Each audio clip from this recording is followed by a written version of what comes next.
Bonjour et bienvenue dans une nouvelle vidéo de l'Académie du Web Design. Aujourd'hui nous allons nous concentrer sur Blender 3D, qui est un logiciel assez incroyable. Non seulement il est en open source, donc n'importe qui peut le télécharger, et je vous renvoie vers blender.org pour le récupérer, il fonctionne sur Mac et PC, mais également lorsque l'on sait l'utiliser, on peut réaliser vraiment des choses étonnantes. Donc moi je pratique la 3D depuis presque une trentaine d'années. J'ai découvert Blender au mois de juillet et j'ai décidé de m'y pencher alors que je pensais que c'était un logiciel relativement limité. Eh bien je me suis vraiment trompé car Blender est un logiciel particulièrement puissant pour qui sait le dompter. Alors dans cette vidéo, nous allons réaliser un logo en 3D. On va prendre le logo de Facebook, on va le réaliser en 3D à l'aide de Blender 3D. Voilà donc dans un premier temps ce que nous allons réaliser, un logo extrudé du F de Facebook qui sera posé sur un cube au bord arrondi, le tout éclairé et posé sur un environnement assez réfléchissant. Voilà, donc on se retrouve sur Blender, donc j'ai supprimé le cube qui apparaît à chaque nouveau lancement. Et si vous souhaitez faire comme moi, vous pouvez supprimer le cube à l'aide de la touche X dans la collection des éléments et ensuite aller dans le menu édition, dans le menu préférence, file, fichier, défaut, save startup file pour enregistrer ce fichier comme étant le fichier qui sera utilisé à tout nouveau lancement de Blender. Alors l'interface est en anglais. Si vous souhaitez la basculer en français, et bien en dynamique vous allez dans Edit, Preferences, et là, vous avez dans l'interface la possibilité ici dans Translation Language de le basculer soit en anglais, soit dans une autre langue. Donc là, je vais revenir en français par exemple. Et donc, j'ai toute l'interface qui bascule en français. Alors pour le logo de Facebook, dans l'interface de Blender, on a une vue qui pour l'instant est la vue appelée perspective. Mais vous avez, comme dans n'importe quel logiciel de 3D, plusieurs types de vues dites orthographiques. C'est-à-dire des vues qui sont Y, vue de face, X, vue de côté, et Z, vue du haut. Alors il suffit de cliquer sur le petit gizmo ici pour basculer la vue. Alors on a énormément de raccourcis clavier dans Blender, mais je vais essayer de rester le plus simple possible. Donc je vais me mettre dans une vue de face. Et la première chose que je vais faire, c'est que je vais importer le F de Facebook au format SVG. Alors je l'ai récupéré sur Internet. Et je vais l'importer donc avec fichier importer SVG, donc qui signifie Scalable Vector Graphics. Donc je clique là-dessus, et là je vais aller chercher sur mon ordinateur le F de Facebook, et je l'importe. Alors, on ne le voit pas immédiatement, puisqu'il faut basculer sur la vue pour se rendre compte que l'import a été réalisé avec une échelle extrêmement petite. Voilà, donc il est ici, hein. Donc première chose, je vais cliquer sur le logo de Facebook et je vais faire une rotation autour de X. Donc la rotation sur Blender s'effectue à l'aide des raccourcis clavier, hein, où on peut le faire aussi à l'aide des fonctionnalités d'outils sur la gauche de l'écran. Je peux faire comme ceci et tourner le F autour de l'axe X. Alors si j'appuie sur la touche CTRL, je contrains par pas prédéfini, donc ce qui me permet d'arriver à une rotation de 90 degrés. Ou alors plus simplement, je peux faire R pour rotation, X qui passe en surbrillance pour l'axe autour de laquelle va s'effectuer la rotation, et ensuite à l'aide du clavier, je vais taper 90 et je valide. Voilà, donc là j'ai fait une rotation de 90. Je vais maintenant faire une rotation autour de Z. Alors dans Blender, Z c'est l'axe vertical, contrairement à pratiquement tous les autres programmes 3D, où l'axe vertical est l'axe Y. Sur Blender, c'est Z. Bon, c'est juste une petite manipulation qu'il faut connaître. Donc pour tourner autour de l'axe vertical, je vais simplement faire R pour rotation, Z pour l'axe Z, et on voit qu'il apparaît à l'écran, et 180 pour le basculer dans le bon sens. Alors on voit que lorsque j'ai importé ce logo SVG, je repasse en vue de devant, comme ceci. Ça, je vais masquer la caméra. Donc on voit que le centre de cet objet-là est décalé, donc ça veut dire que toutes les opérations de rotation ou quoi s'effectueront à partir de ce centre-là. Donc l'idée c'est de recentrer le point de pivot de l'objet en passant en mode, ici vous avez mode objet, en passant en mode édition, en sélectionnant tous les éléments, et à l'aide de l'outil déplacer, ou alors le raccourci clavier G, comme ceci, on va le déplacer pour le mettre bien au milieu. Voilà, on va fixer l'axe, le point de pivot à la base de l'objet. Une fois que j'ai fini, je reviens en mode objet. Alors le mode édition permet évidemment de modifier les points qui constituent le mesh ou les courbes de l'objet. Dans ce mode-là, je peux modifier un point ou plusieurs. Quand je suis en mode objet, je ne peux plus bouger ou modifier les données intrinsèques de l'objet. Par contre, je peux le mettre en scène, le déplacer, changer la taille de cet objet avec le raccourci clavier S pour Scale. Si j'appuie sur S, eh bien je peux le diminuer, l'augmenter. Alors je vais le rebasculer RZ 180 pour le remettre dans la bonne direction. Donc là j'ai un F qui n'a pas encore véritablement d'épaisseur, hein, c'est-à-dire qu'il n'existe uniquement que sous sa version mathématique. Donc ce que je vais faire, c'est que je vais lui donner une épaisseur en cliquant sur le F pour le sélectionner ici. Et dans la pile ici des données relatives aux courbes, parce que cet objet-là est une courbe, construit à partir d'une courbe, contrairement aux objets dits mesh, c'est-à-dire qui sont des cages d'informations. Donc je vais, pour cet objet courbe, cliquer sur le petit symbole des données, le petit symbole vert ici. Donc là j'accède aux données de la courbe, et dans les données de la courbe, j'ai un tab qui s'appelle géométrie, que je vais pouvoir utiliser pour extruder. Alors extruder, c'est-à-dire donner une épaisseur. Vous voyez qu'on va donner une épaisseur à notre F. Donc ça va donner une épaisseur comme ceci, hein, on le voit ici. On peut donner l'épaisseur que l'on souhaite, hein. Moi je vais donner une petite épaisseur comme ceci. Et là maintenant j'ai un objet de type courbe, mais qui a un rendu, hein, c'est-à-dire qu'il a une épaisseur. Alors la fonction suivante, ça va consister à lui affecter une matière. Alors le matériau dans Blender se situe juste au-dessous, dans l'onglet matériaux ici.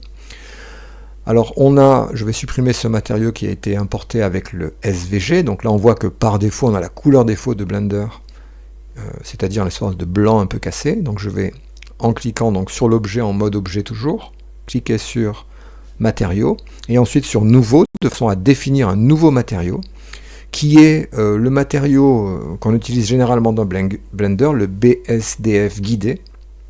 Et ce matériau possède plusieurs propriétés telles que la couleur de base, le fait que ce soit réfléchissant, c'est-à-dire métallique, la dispersion des rayons lumineux lorsqu'ils touchent la surface de l'objet, donc ça s'appelle la rugosité. Et puis on a l'indice de réfraction, voilà, on a pas mal d'informations là-dedans. On a également la transmission, c'est-à-dire le fait qu'il soit transparent ou non, et l'émission qui permettent à cet objet d'émettre de la lumière. Alors je vais me prendre dans la couleur de base le bleu que je souhaite, et là je vois qu'en changeant la couleur de base, rien ne se passe à l'écran.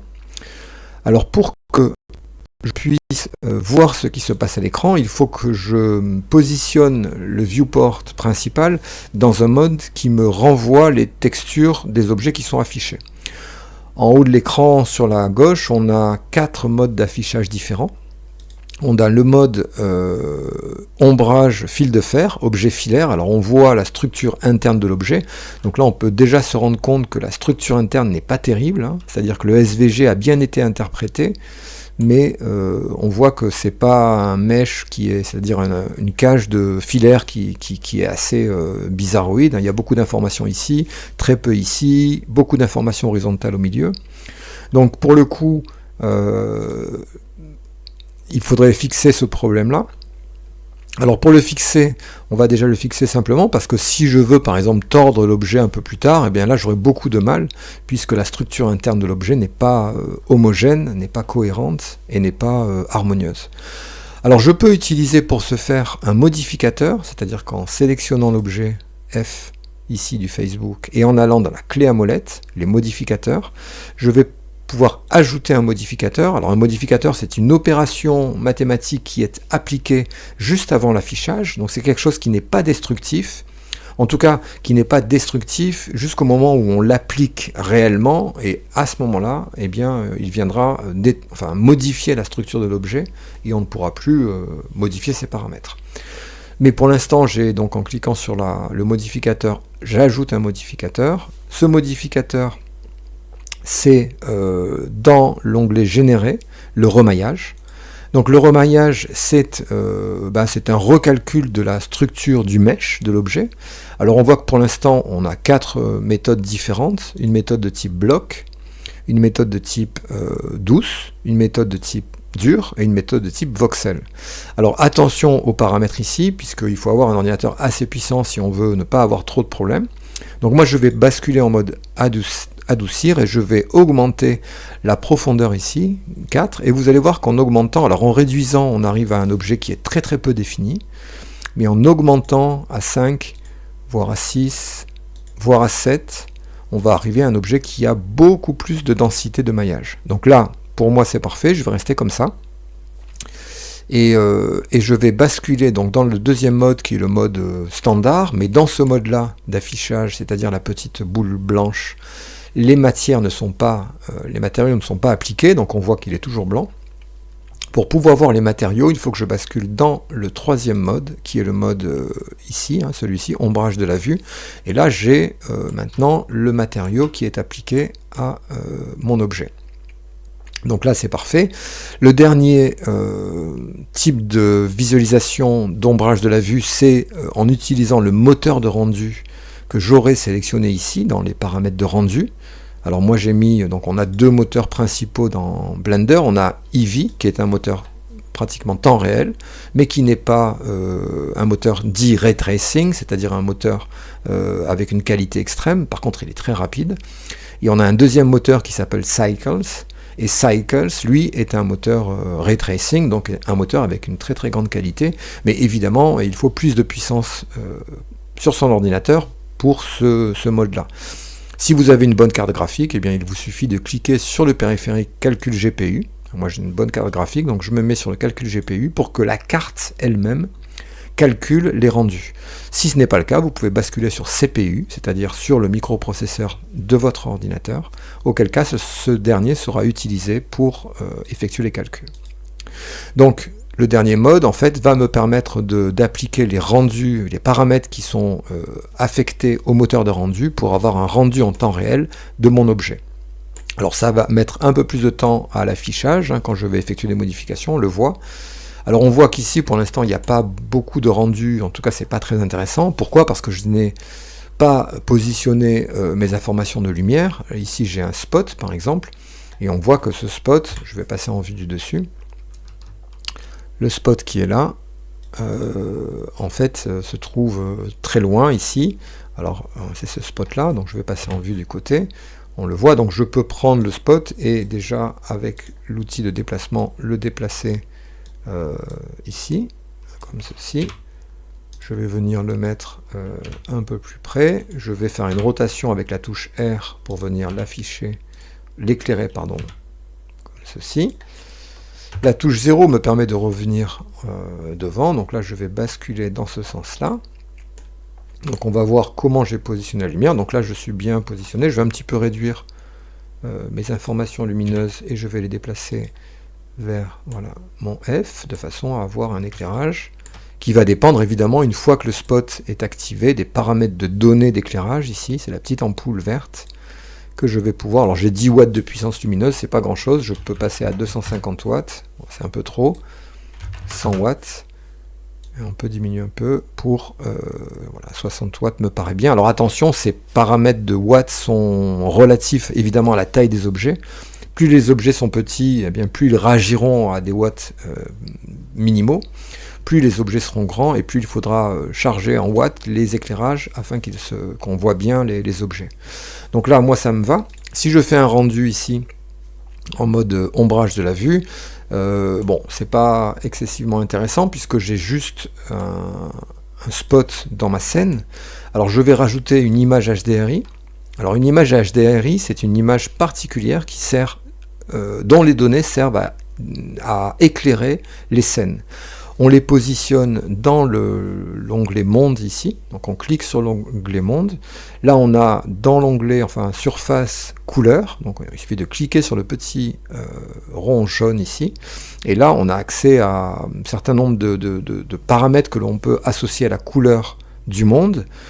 Alors on peut mettre par exemple une texture ciel, voilà, on va voir, ça va donner un éclairage de ciel avec tous les paramètres d'intensité lumineuse, de hauteur du soleil, etc. Donc là on peut recréer très rapidement un éclairage très réaliste. Mais moi ce que je vais faire, c'est que je vais plutôt aller dans texture d'environnement ici. Et alors pour l'instant c'est rose parce qu'il me faut définir quelle image je vais utiliser. Donc je vais utiliser ici ouvrir et je vais aller chercher sur le bureau une image que j'ai récupérée sur le site HDRI Heaven, qui est un site très connu où il y a pas mal d'images HDRI gratuites. Donc j'ai pris celle-ci, j'ouvre l'image et là Blender va utiliser cette image comme cadre d'illumination à ma scène. C'est-à-dire que là par exemple on voit qu'il y a une lumière, un parapluie là qui projette une lumière, et bien on retrouve dans la scène ces informations lumineuses. Donc ça c'est très intéressant. Je peux également, si je souhaite masquer cette image, eh bien j'irai dans l'onglet monde, ensuite dans l'onglet visibilité des rayons, et là je peux décocher caméra pour que l'objet soit encore éclairé, mais l'image n'apparaisse plus pour moi dans le viewport. Alors une fois que j'ai fait ça, je vais aller peut-être rajouter un peu de biseau à cette forme-là, de façon à l'adoucir encore. Donc je vais sélectionner la forme, aller sur modificateur, et ajouter un modificateur qui s'appelle biseau. Et ce modificateur, alors il faut tester, voir est-ce qu'on le met avant ou après, hein, puisque la pile des modificateurs a un ordre. Ce biseau va me permettre voilà, d'adoucir l'objet. Alors moi j'ai pris un objet qui est très petit, donc il faut essayer. Là c'est beaucoup trop. Alors là évidemment on a des superpositions de géométrie, c'est pour ça qu'on a limité la superposition ici, qui me permet de ne pas décaler l'image. Donc là voilà, là ça me va, ça va permettre de refléter un peu plus la lumière. Ensuite je vais ajouter un cube. Donc pour ajouter un objet dans Blender, eh bien c'est Shift A, le raccourci clavier Shift A. Ensuite on rajoute dans maillage un cube. Voilà, alors là bon je me suis mis au-dessus, je vais le mettre juste derrière. Il est très grand, donc avec la touche S je vais pouvoir le redimensionner comme ceci. Alors on travaille en 3D de cette façon-là, c'est-à-dire qu'on essaye de ne pas se perdre, donc on va plutôt naviguer entre la vue de face, la vue de profil et la vue du haut, hein, ça c'est bien. Donc vue de face, eh bien, je vais centrer mon cube, je vais le réduire, comme ceci. Voilà, vue de côté, ça va me permettre de le rapprocher et aussi de l'écraser en profondeur. Donc pour l'écraser, je vais faire S pour l'échelle et l'axe à partir duquel je veux appliquer la modification. Donc là c'est l'axe vert, c'est Y, donc je tape Y, et ensuite je réduis, et là je vais réduire comme ceci la profondeur de mon cube, que je peux maintenant venir mettre comme ceci.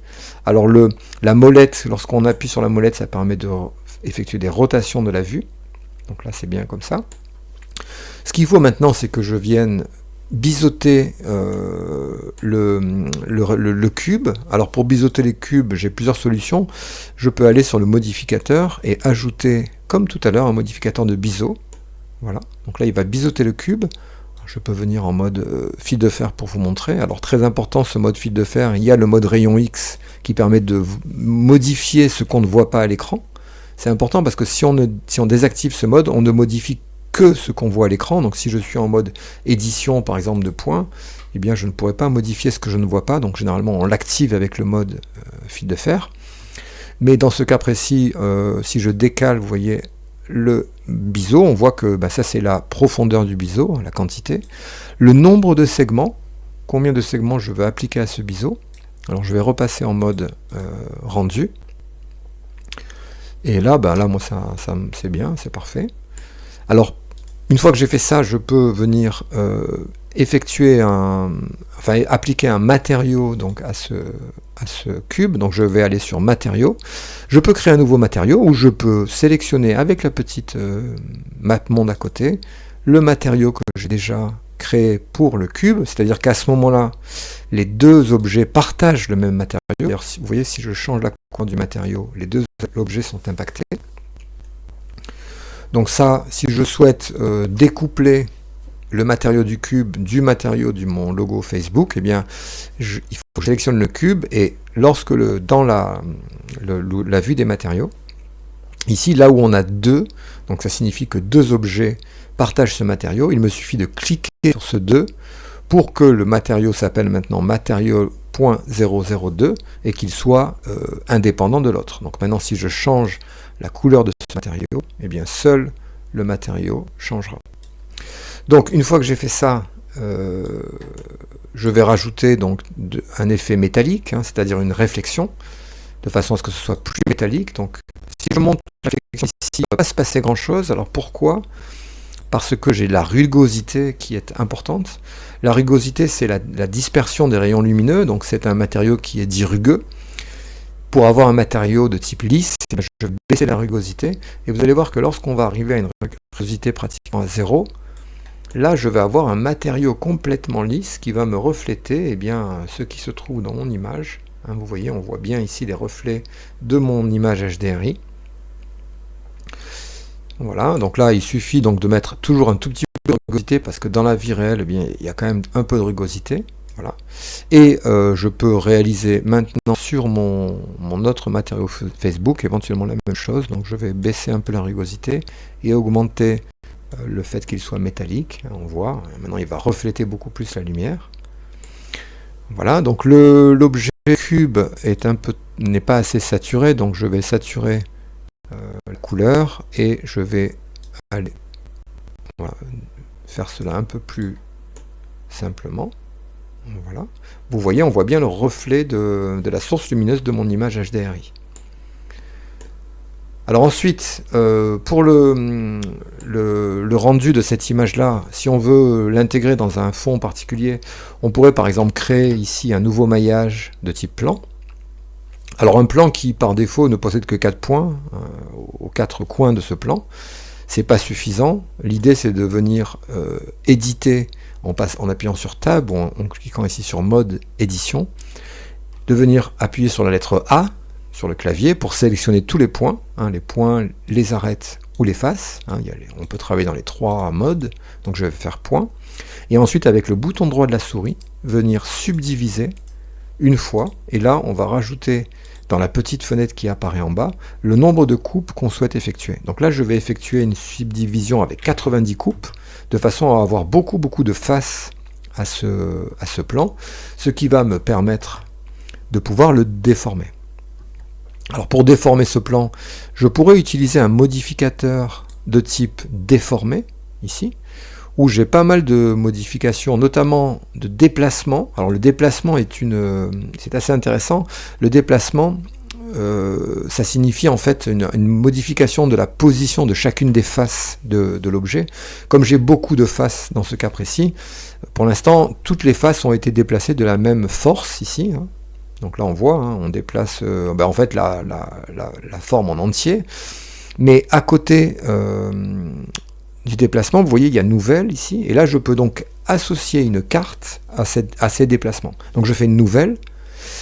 Bon, rien ne se passe a priori, sauf que là à côté, maintenant vous avez affiché la texture dans l'onglet des textures, puisque ce qui vient de se passer quand j'ai ajouté cette texture, il a créé ici dans texture tout en bas une nouvelle texture qui est de type image ou vidéo. Donc je pourrais très bien charger une image pour déplacer les points de mon mesh suivant l'image.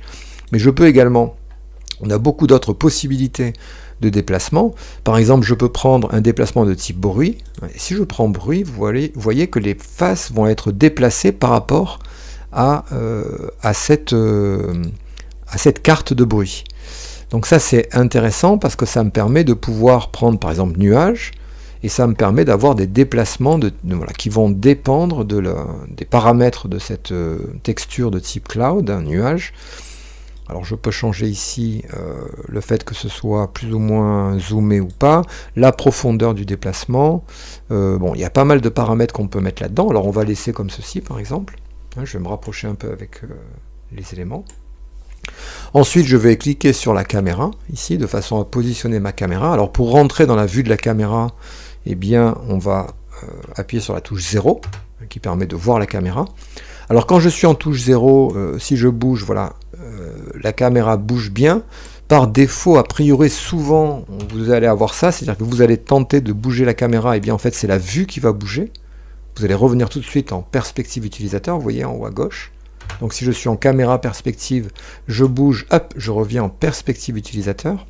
Pourquoi? Parce que je reviens en vue caméra, il va falloir appuyer sur la touche N, comme Noémie, de façon à verrouiller la caméra à la vue. C'est ici, ce petit check ici. Et une fois que c'est fait, eh bien, vous allez voir qu'en bougeant la vue, eh bien, c'est la caméra qui bouge maintenant. Donc je vais positionner ma caméra. Le rectangle qu'on voit à l'écran ici est déterminé par les paramètres qu'on va rentrer dans la sortie ici. Donc là j'ai 1920 par 1080, c'est-à-dire Full HD. Donc là c'est bien, je peux dézoomer un petit peu, je vais bouger un peu sur le plan Y, voilà ce que j'ai fait tout à l'heure, comme ceci, et affecter une texture par exemple. Alors je vais augmenter la taille pour que ça vienne, voilà, je vais le baisser un peu, je vais le mettre un peu en arrière, un peu comme ceci, je vais encore augmenter la taille, j'ai X, j'ai Y, bon, voilà, je vais un peu basculer la vue comme ceci, je vais mettre à ce fond ici eh bien, une texture sable par exemple, avec une couleur un petit peu comme ceci.